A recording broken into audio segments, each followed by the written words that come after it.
Good afternoon, folks. This is Antoine, Two Branch Farm.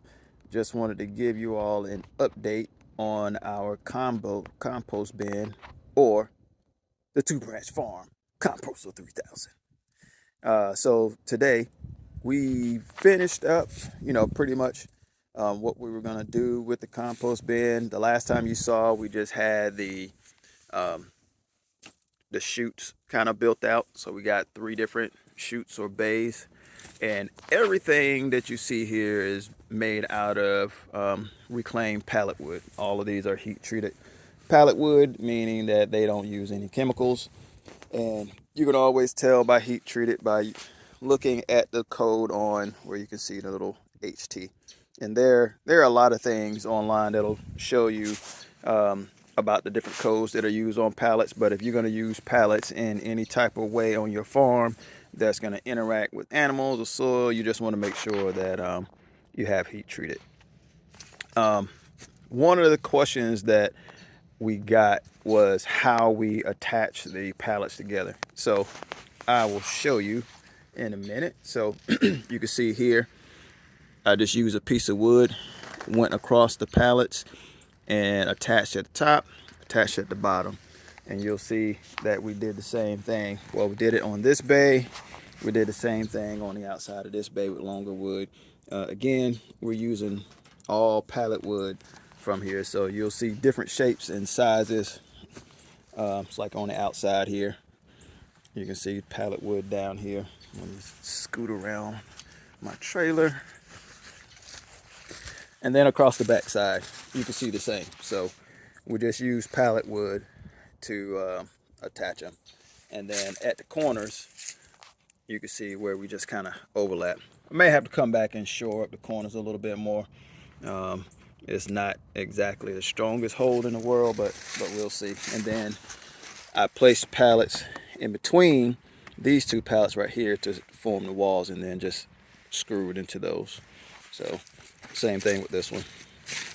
Pallet going this way, tied it in between, and just kind of screwed it together. So again, all of this stuff is pallet wood, well, except for that piece of board, but that's scrap board that comes out of the scrap wood bucket. Everybody has a scrap wood bucket for that one piece that is going to save the day and come to the rescue when you don't have a piece of wood or scrap wood somewhere. But anyway, one of the things that you will see is the use of hardware cloth on all of the bays. The reasoning for this is two. First and foremost, the biggest reasoning is my wife has a very, very real fear of mice, meese, rats, possums, anything with long tails, and she says that look gross. So we will probably not keep them all out, but the idea was to try to keep them out as much as possible. And so we'll eventually, we'll start in this bay. We'll eventually get like a cover. I may build like a cover out of PVC, kind of go around in the area, maybe cover it with a tarp, or either get some roofing material, that corrugated plastic to go across to make sure that water can shed off. But again, I doubt we'd be able to keep them all out, but it'll at least be an attempt. The other reason why I wanted to do this was to help with aeration. So if you put compost in an area and you just have the walls, you do have to turn. The hope here is to do a no-turn compost, and what we'll also do is we'll come in, either put PVC pipes in the middle, or either put some more round hardware cloth to create areas of aeration so we don't have to come in and turn. So with the sides being open to the air, and hopefully with the tubes going through the middle, we won't have to turn it, and it'll get the proper aeration that it needs. And then the last thing you'll see, even the doors that we have on here are made of pallet wood.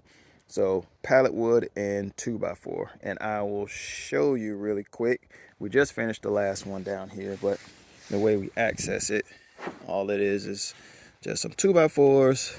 Let me see if I can get this one. I'll show you how how we get into it. Slide this one down. Slide this one over like so. And then we just lift it out. Now that we got the wood out, we just come in here and lift away the pallet like so. And I use the lighter pallets on this just so my wife can come in and lift these out. I can come in and lift them out with one hand, and she was in here throwing the pallets around. So, but that's the bay.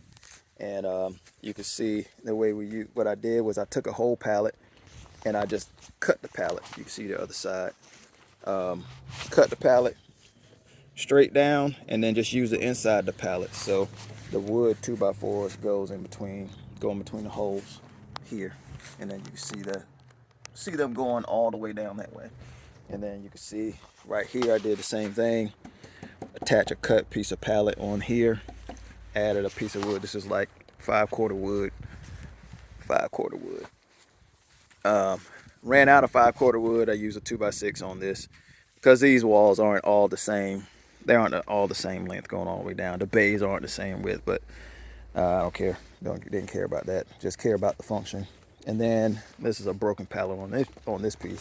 And then on this end, because this wall was so much longer than all the other walls, I took the last piece, and I turned it sideways so that it can be open and run a piece of wood through here.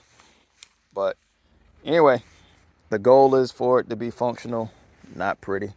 And I was trying to keep it as low budget as possible, but with the use of the hardware cloth for the two reasons of keep the meats out and help with aeration, we spent a little bit. But hopefully this small investment will save us huge in the long run, and we won't have to buy much compost. So once one of these compost bins fill up, it's gonna be huge, because this thing is 4 foot tall, like about 5 foot wide, and 5 feet deep.